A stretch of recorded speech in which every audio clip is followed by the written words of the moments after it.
La dévotion du prêtre pour son idole.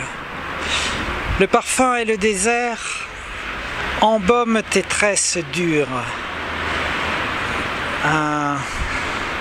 Après, je sais plus. Explosion de couleur, non, de chaleur, non, je sais plus. Bonjour François Duperron. Bonjour. Bonjour Alors, Sonia. François Duperron, merci d'être là, merci d'être en rencontre. Et hier soir, nous avons vu Mon âme par toi guérie. Et j'aimerais bien avoir un petit peu une discussion. Allez-y. Allez. Non, mais allez-y, posez-moi les questions. Ben justement, qu'on parle de ce film qui a eu un énorme succès hier soir à Digne. Les gens en ont parlé même très fort hier soir et ce matin encore, à midi encore au restaurant. Donc c'est un événement qui a marqué plein. C'est un film qui marque énormément de gens. Et donc j'aimerais bien que tu en parles. Comme tu sais très bien en parler, comme tu l'as très bien filmé.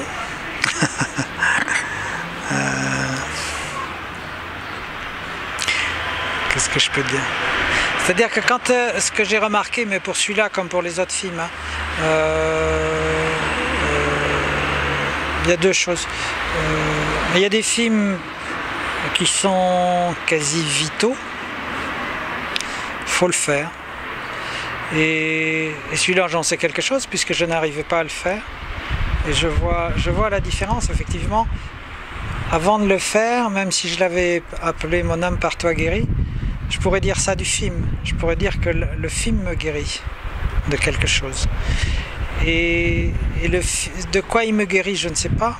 Peut-être que je trouverai dans quelques années. Parce que les films, je sais très bien que je raconte une histoire, alors je pourrais dire, là voilà, c'est un type, il a un don, sa mère est morte, elle lui a transmis un don, il n'en veut pas, tout va de traviole, et puis il va finir par accepter. Alors, il y a un événement qui fait qu'il va être bien obligé, il va accepter. Et qu'à partir de ce moment-là, sa vie est changée, il va pouvoir se reconstruire, il va se reconstruire avec 3 femmes, voilà, etc., qui n'en fait ne sont qu'une femme, etc., tout ce qu'on veut, voilà, on peut dire.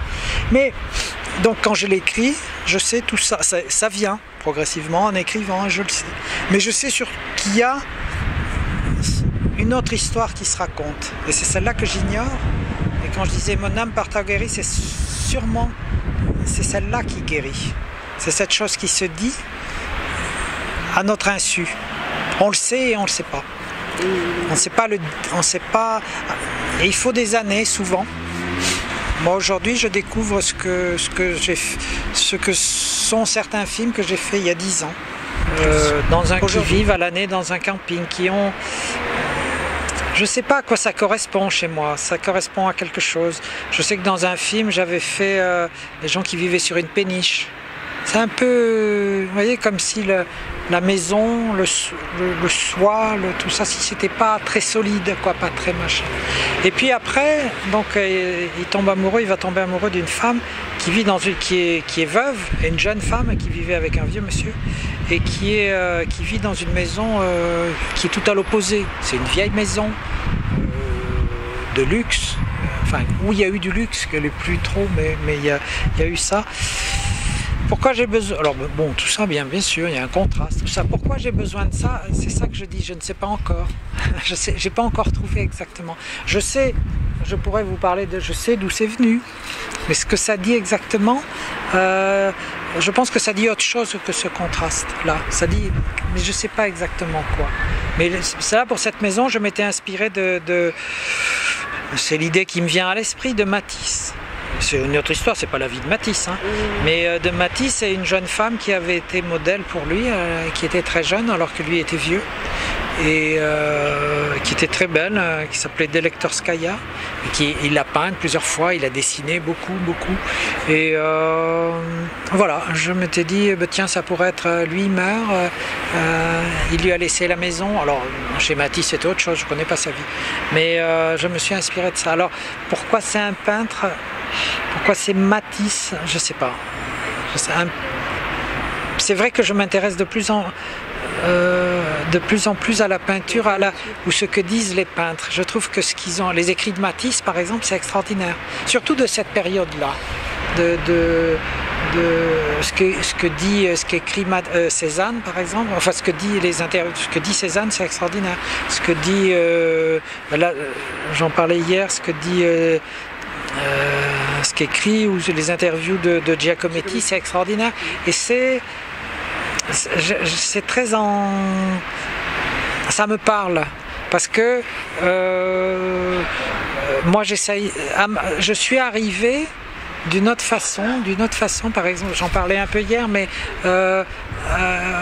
souvent il fout en l'air ce qu'il a fait, il efface, il recommence par-dessus. Et ben avec le cinéma, moi je fais un peu ça, pas de la même façon parce que mais j'efface ce que je sais. J'efface ce que j'ai déjà fait, ça m'intéresse pas. Ça, il faut trouver. Donc il faut passer. Et sur le plateau, par exemple, très souvent, soit je répète, oh mais vous pensez trop, oh mais pas ci ou mais ça. Et puis non, ça fait cinéma. Oh non, j'en veux pas, c'est du cinéma ça. Non, tout surtout rien parce que c'est comme ça, c'est bien. On va pas trafiquer. Voilà, c'est des trucs de. Ça peut paraître vu de l'extérieur, en disant mais qu'est-ce que c'est ce truc il fait du cinéma, il veut pas faire du cinéma. Ouais. C'est ça. C'est-à-dire que c'est tout d'un coup on se met à chercher quelque chose de. Hier j'en parlais un peu de vivant. Machin dit ça. Giacometti dit je copie. Il revient à copier quelque chose, à copier un modèle, à copier. Donc il a besoin de son frère, donc il pose comme modèle de notes, de sa femme de notes. Et il n'y a rien de mieux que la vie. Il n'y a rien de mieux que la réalité. On en est là mais on copie pas, comment dire, tout le monde. Moi je peux faire un peu une analogie entre, il y a les peintres, ok, et puis tout d'un coup il y a la photographie qui arrive. Les peintres ils peuvent plus peindre de la même façon. Prenons-le, mettons que ça soit à peu près pareil. Hein, prenons-le aujourd'hui. On fait du cinéma, d'accord ? Et puis voilà, tiens, vous avez un appareil pour photo là, celui avec lequel vous filmez, et vous faites du cinéma. Moi, avec les téléphones, tout le monde fait des films, tout le monde filme. Donc, moi, en tant que cinéaste, comme ça, je me dis, mais je vais continuer à filmer, mais ça va pas. On peut plus filmer comme on filmait. Enfin, moi, en tout cas, je peux plus filmer comme je filmais. Je peux plus. C'est pas possible. Comme les peintres d'une autre façon. Je suppose que c'est un truc c'est pas la même chose, mais c'est de cet ordre-là. Et donc, il faut trouver autre chose. Et trouver autre chose, c'est facile à dire. Ça se trouve pas. Ça se fait pas tout seul. Quoi, ça. Et donc, ça passe par ces. Moi, je me retrouve très bien dans ce qu'ils disent. Et donc, alors voilà, peut-être que je sais pas pourquoi j'ai pris mais il y a d'autres raisons qui m'échappent aujourd'hui. Il y a sur la réparation, ça c'est sûr. Ce type qui... Moi, mon père, par exemple, a eu des hémorragies, comme ça, externes. Donc quand j'écris, et que j'écris que ce type donc c'est quelque chose que j'ai en mémoire, ça c'est ma mémoire infantile. C'est fort. Et que donc je suis le petit garçon, moi j'avais 6 ans. Donc il faut peut-être que j'attende 60 ans et plus pour guérir mon père. Donc vous voyez, c'est tout d'un coup, si je me mets à... Et c'est ça, c'est des choses de cet ordre qui se jouent. Donc quand je mets mon âme par toi guéri, c'est pas rien. Vous voyez, c'est peut-être...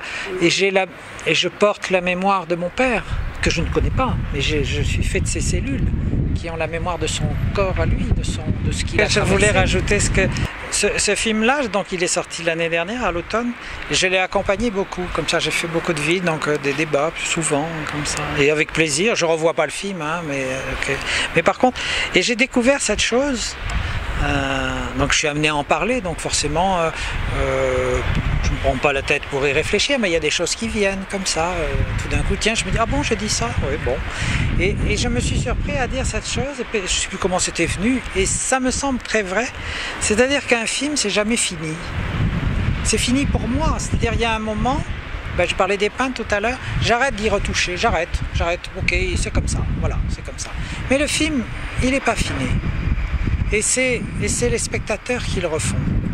Et c'est comme au théâtre, il n'y a jamais 2 salles. Et moi, quand j'ai fait plus de 30 villes, je n'ai jamais, quand je me retrouvais dans la salle, à la fin du film, je n'ai jamais trouvé 2 salles identiques. Jamais.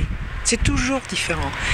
Et entre autres, il y a d'autres raisons, mais entre autres, c'est que le film, il est refait à chaque projection.